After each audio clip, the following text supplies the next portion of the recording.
গৃহপ্রবেশ আজকের গল্পের শুরুতেই আপনারা দেখতে পাবেন আদি বাড়ি ফিরে আসে। আর আদিকে দেখে সবাই এতটাই টেনসড হয়ে পড়ে, কারণ ও যখন বাড়ি ফিরে আসে তখন ওর চোখ মুখ আর ওর চেহারায় আঘাতের চিহ্ন ছিল। আর সবাই এটা দেখে খুবই টেনশনে পড়ে যায়। এরপর আদিকে যখন সবাই জিজ্ঞাসা করে তখন আদি জোর গলায় চিৎকার করে ওঠে, আমার ভালো লাগছে না, আমি ঠিক আছি, আমি কতক্ষণ ধরে বলছি যে শুভর সাথে আমার কথা আছে। আদি শুভকে ঘরে নিয়ে যাচ্ছিল যখন, তখন শুভলোক কেটে ভাবতে লাগবে যে আদি কি এমন আমাকে বলবে যেটা সবার সামনে বলতে পারছে না, আর আমার মনে বড্ড কু গাইছে। এমন সময় দেখা যায় যখনই আদি শুভকে নিয়ে যাচ্ছিল তখনই আকাশ সেখানে এসে পৌঁছায়। আর আকাশ এসে আদ্রিত রয় বলে চিৎকার করে ওঠে। আর এটা দেখে সবাই তো অবাক হয়ে যায়, কারণ আকাশ এইভাবে এত সকাল সকাল কেন এলো। এরপর আকাশ এসে বলে যে আমারও শুভলক্ষ্মীর সাথে কিছু কথা আছে, শুধু তোমার একার কথা এটা তো হতে পারে না। এরপর সবার সামনে বলে যে আচ্ছা সবাই তো এখানেই আছেন, তা যাকে নিয়ে আমার কথাটা সে যদি এখানে না থাকে তাহলে আমার কথাগুলো তো ভিত্তিহীন, তাই না? এরপর মোহনাকে নিয়ে আসে আর ওর সাথে একটা ব্যাগও থাকে। শুভলক্ষ্মী বলে আদ্রিতকে যে মোহনা এখানে কি করছে আর ও এসব ব্যাগপত্র এখানে কেন নিয়ে এসেছে আদি।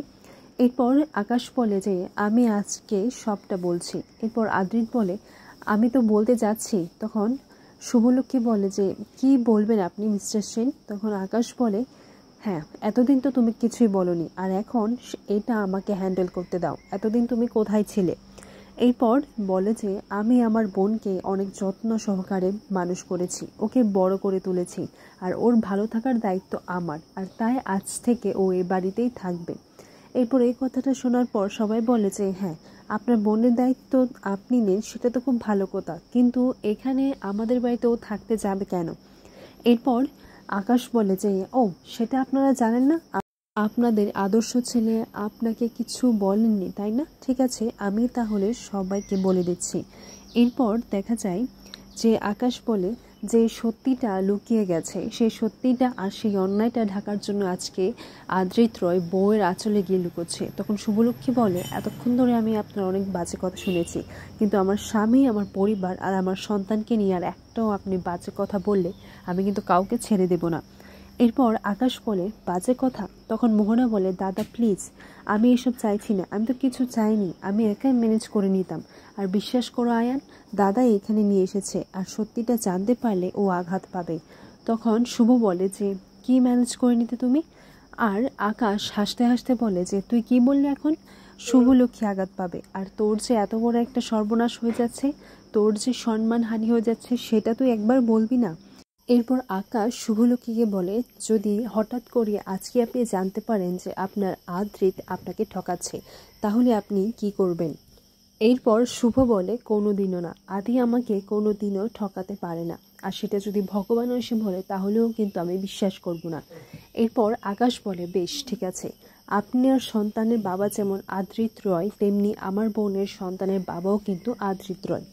এই কথাটা শোনা মাত্রই শুভ একেবারে স্তব্ধ হয়ে যায় আর সবাই অবাক হয়ে যায়।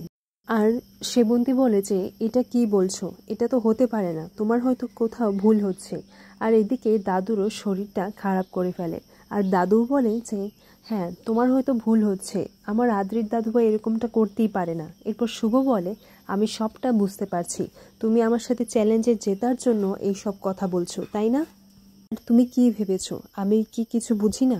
এই দিনের পর দিন আদ্রিতকে মেসেজ করা, ওকে ফোন করা, আর যখন তখন বাড়িতে চলে আসা, রাত বেরিতে বাড়ির বাইরে এসে দেখা করা, এইসব বুঝে আমি কিচ্ছু জানি না? তুমি তোমার দাদাকে বলো, আর তুমি এটা চ্যালেঞ্জটা জেতার জন্য এইসব করছো তাই না? ছি মোহনা, আমি ভাবতেও পারছি না তুমি এতটা নিচে নেমে যাবে, ছি। এই তোমার বন্ধুত্ব বুঝি? এরপর মোহনা বলে শুভলক্ষ্মী এটা তুমি কি বলছো? আয়ান তুমি ওকে কিছু বলো।